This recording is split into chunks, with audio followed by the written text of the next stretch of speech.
Good morning to all student.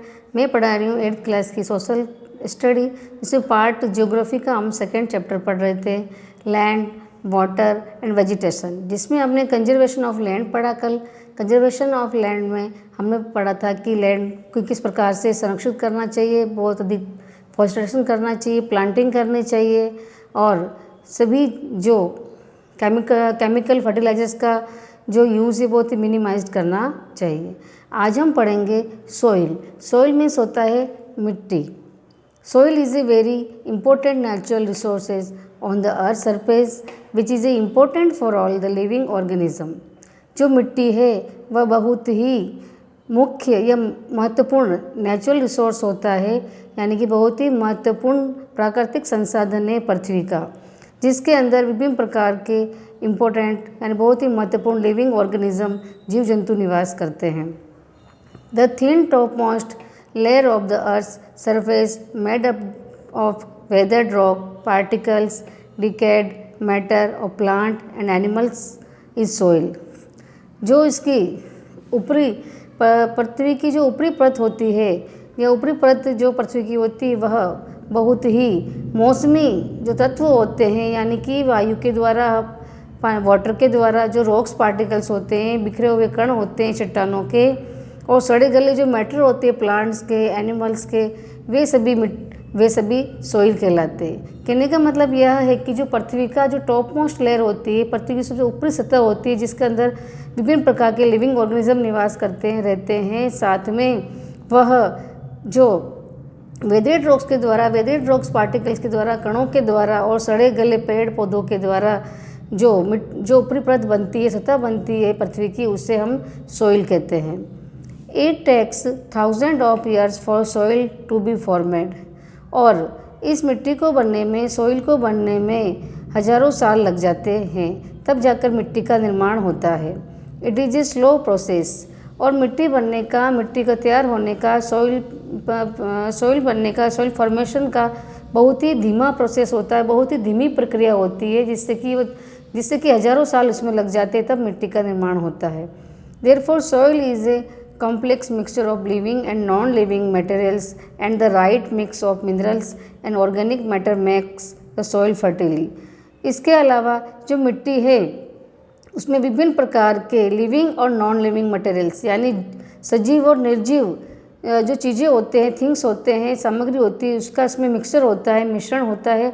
साथ में ही बिल्कुल उचित मात्रा में इसमें मिनरल्स और ऑर्गेनिक मैटर पाए जाते हैं, और यानी जैविक तत्व पाए जाते हैं, साथ में जो मिट्टी को फर्टिली करते हैं, यानी मृदा के अंदर, मिट्टी के अंदर जीव जंतु, पेड़ पौधे और इसके अलावा नॉन लिविंग थिंग अजीव होते हैं, जो निर्जीव होते हैं वह होते हैं। साथ में इसमें विभिन्न प्रकार के मिनरल्स का मिश्रण होता है और विभिन्न प्रकार के जैविक तत्वों का मिश्रण होता है, जिसके द्वारा मिट्टी फर्टिली होती है। फर्टिली मीन्स होता है उपजाऊ, और मिट्टी को उपजाऊ बनाने में ये सभी काम करते हैं।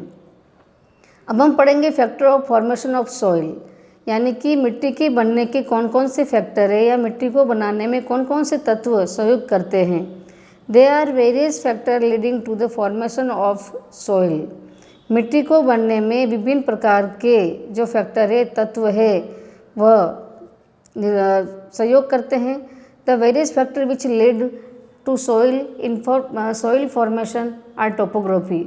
और भू आकृति के बनाने में, भू आकृति के ऊपर जो लेयर बनती है, मिट्टी बनती है, इसको बनने में जो फैक्टर, विभिन्न प्रकार के फैक्टर जो साथ देते हैं।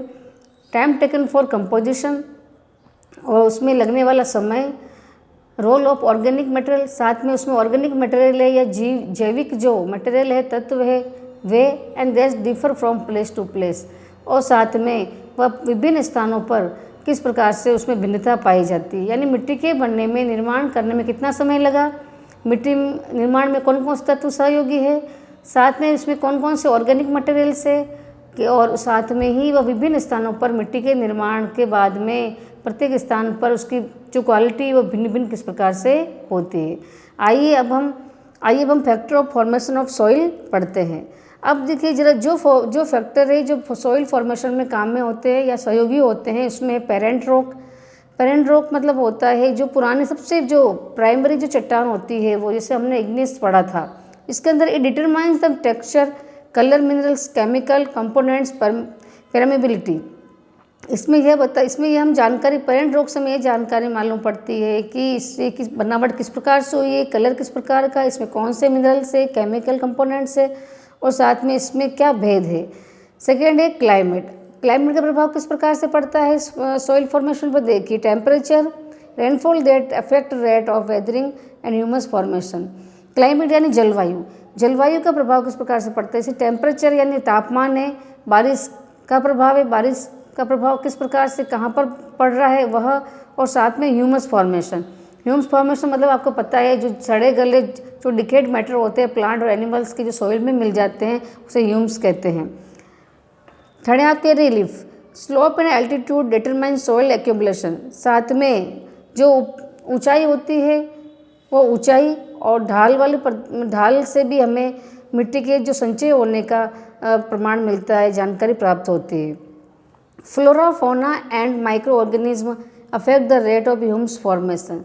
साथ में आपके जीव जंतु और वनस्पति और माइक्रो ऑर्गेनिज्म यानी छोटे छोटे सूक्ष्म जीव जंतु, वह भी ह्यूमस यानी कि ह्यूमस को बनने में अपना अवसर देते हैं और वहाँ उस पर प्रभाव डालते हैं। फिर आपके टाइम इज समय, determines the thickness of soil profile. Time से हमें यह मालूम पड़ता है कि जो मिट्टी की जो बनने की जो थिकनेस है यानी वो कितनी गहरी है या कितनी मोटी है मिट्टी की जो परत है, वो हमें उससे हमें यह मालूम पड़ता है कि टाइम ये कितने समय पहले बनी है और कितने समय तक इसका निर्माण हुआ है। अब हम पढ़ेंगे लेयर ऑफ सॉइल, यानी कि सॉइल की कौन कौन सी लेयर होती है यानी परतें। जिस प्रकार से हमने भूमि की यानी लैंड की परतें पढ़ी थी, उसी प्रकार से हम लोग लेयर्स ऑफ सॉइल मिट्टी की परतें भी पढ़ेंगे। The different layers of soil are, मिट्टी की जो लेयर्स है वह विभिन्न प्रकार की होती है। फर्स्ट है टॉप सॉइल यानी ऊपरी परत। The upper most layer which is rich in humus which makes the soil fertile and provides nutrient to the plants. जो सबसे ऊपरी परत होती है मिट्टी की, जो सबसे ऊपर होती है, वह बहुत ही मतलब समृद्धवान होती है ह्यूमस से। यानी ह्यूमस मतलब उसमें विभिन्न प्रकार के सड़े गले जीव जंतु से मिलकर वह परत बनती है और वह बहुत ही उपजाऊ होती है और वह प्लांट को, फसल को, पेड़ पौधों को बहुत ही पोषक तत्व प्रदान करती है क्योंकि उसके अंदर ह्यूमस मिला होता है। ह्यूमस सॉइल फर्टिली बनाने में काम में लिया जाता है। This layer can retain more water, और यह लेयर, यह जो मिट्टी की परत होती है, टॉप सॉइल परत होती है, वह पानी को अधिक देर तक अपने अंदर बनाए रखती है। यानी मिट्टी जल्दी सूखती नहीं और पानी को बहुत समय तक बनाए रखती है। सेकेंड है आपके सब सॉइल यानी उप मिट्टी। This layer is more hard and compact and has lesser amount of Hume's. यह जो लेयर है, यह लेयर बहुत ही कठोर होती है और सघन होती है। साथ में ही इसमें गाद होती है यानी जमाव होता है और इसमें बहुत कम मात्रा में ह्यूमस होता है या ह्यूमस पाया जाता है। यानी यह मिट्टी उपजाऊ कम होती है, कठोर होती है और सघन होती है। It contain more of sand, silt and clay. इस जो सब सॉइल की परत होती है, इस परत में अधिकांश मात्रा में रेत, गाद यानी जमी हुई मिट्टी और चिकनी मिट्टी होती है। यानी चिकनी मिट्टी से मिलकर ये परत बनती है। थर्ड है आपके वेदरेड रॉक्स, यानी कि जलवायु के द्वारा, एयर के द्वारा, वाटर के द्वारा जो कण होते हैं चट्टानों के, वह जमते जाते हैं और वो बहुत ही पुराने होते हैं, पुरातन हो जाते हैं, उसे वेदरेड रॉक कहते हैं। It contain small pieces of rocks. इसमें छोटे छोटे जो पीस होते हैं चट्टानों के वह होते हैं और यह परत में पथरीली जो भूमि होती है, यह वेदरेड रॉक्स कहलाती है। वेदरेड रॉक्स का जो निर्माण होता है वो लेयर ऑफ सॉइल, ये लेयर होती है पृथ्वी की। फोर्थ है आपकी अनवेदरेड पेरेंट रॉक। यह बेमौसमी या बिना मौसम के जो होती है, यानी कोई इससे हवा का प्रभाव होता है न किसी और चीज़ का प्रभाव पड़ता है। ये सिर्फ आग्नेय जो रॉक्स होती है, पेरेंट रॉक्स होती है, जो प्राइमरी रॉक्स होती है, उसके द्वारा ही इसका निर्माण होता है। बिलो द वेदरेड रॉक्स, यह वेदरेड रॉक के नीचे पाई जाती है। There is a layer of hard rock called the bed rock, और इस लेयर को कठोर चट्टान और इसे बुरी चट्टान या पथरीली परत भी कहा जाता है। डियर स्टूडेंट, हमने अभी factor of formation of soil यानी सॉइल की निर्माण प्रक्रिया के बारे में पढ़ा, उसके फैक्टर पढ़े। इसके फैक्टर में parent rocks, climate, relief, flora fauna and times थे। साथ में हमने लेयर ऑफ सॉइल, सॉइल की लेयर्स पढ़ी, यानी मिट्टी कौन कौन सी परतें होती है, जिसमें हमने top soil, sub soil, weathered rocks and unweathered parents rock पढ़ा। अब हम पढ़ेंगे टाइप्स ऑफ सॉइल यानी मिट्टी के प्रकार। फर्स्ट है एल्यूवियल सॉइल। एल्यूवियल सॉइल में fertility soil made up of clay, sand and silt. जो एल्यूवियल सॉइल होती है ये बहुत ही उपजाऊ मिट्टी होती है और इसका निर्माण चिकनी मिट्टी, रेतीली मिट्टी और जमाव के द्वारा होता है, यह गाद के द्वारा बनती है। सेकेंड है आपके ब्लैक सॉइल यानी काली मिट्टी। Black in colour, wet and sticky and retain moisture. यह रंग में काले रंग की होती है, गीली और कठोर होती है, साथ में रिटेन मॉइस्चर, इसके अंदर भी मॉइस्चर हमेशा नमी बनी रहती है। इस काली मिट्टी के अंदर हमेशा नमी बनी होती है। But cracks when it become dry, पर जब ये सूख जाती है तो इसके अंदर क्रैक पड़ जाते हैं, दरारें आ जाती है। थर्ड है आपके रेड सॉइल, रेड मिट्टी। It has a high iron content, hence is red in colour.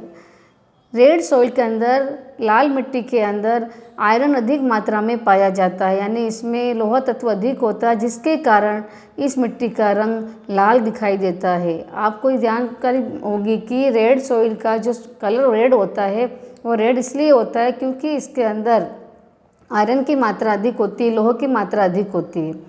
Fourth है आपकी laterite soil. It is a porous brown soil and it's less फर्टिली।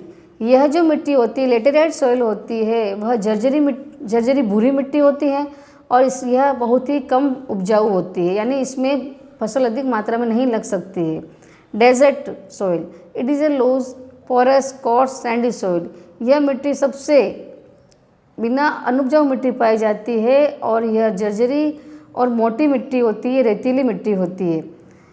6 है आपके माउंटेन सॉइल यानी पर्वतीय मिट्टी। It is A brown soil with good texture and it's rich is humus. यह जो brown soil होती है, यह भूरी मिट्टी होती है। जो माउंटेन सॉइल होती है वह ब्राउन होती है, ब्राउन विथ गुड टेक्सचर। इसमें बहुत, इसकी बनावट भी बहुत अच्छी प्रकार की होती है। इसमें ह्यूमस अधिक मात्रा में पाया जाता है, जो बहुत ही भूमि को फर्टिली बनाता है, लैंड या सॉइल को फर्टिली बनाता है। इट इज़ ए वेरी फर्टिली, और ये बहुत ही उपजाऊ मिट्टी होती है। जो माउंटेन सॉइल होती है बहुत ही उपजाऊ मिट्टी होती है। डियर स्टूडेंट, आज के लिए इतना ही काफ़ी, बाकी हम कल पढ़ेंगे।